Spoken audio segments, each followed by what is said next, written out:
dun sa aming tandem. And I'm really happy na si Direk Ted, actually malaking part nun na provide ni Direk Ted. So pasalamat na lang kami because personally ako, I really wanted to work with a new director para nga it's with a desire na yun, makapag-produce, makapag-deliver kami ng something new and yet still familiar, relevant. And yun, galing si Direk Ted, napaka-generous, napaka-pasensyoso. Oo, nako, talagang kahanga-hanga. Salamat sa kanya. Tama po, totoo po yun.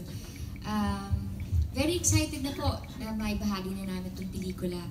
Ako, nung umpisa, parang sabi ko sa sarili ko, parang pareho lang ito nung nagawa ko noon. Pero, nung pinapanood ko na siya, nung nagda-dubbing na ako, sabi ko, iba, panoorin ko to. Hindi nga, totoo, papanoorin ko to. So, iba, makikita niyo yung growth ng tandem namin. At saka, hopefully, ako din may makitaan din po kayong growth sa akin as an actress. Sana ma-appreciate din or makita din yung difference, di ba, ng portrayal ko dito. Yun lang.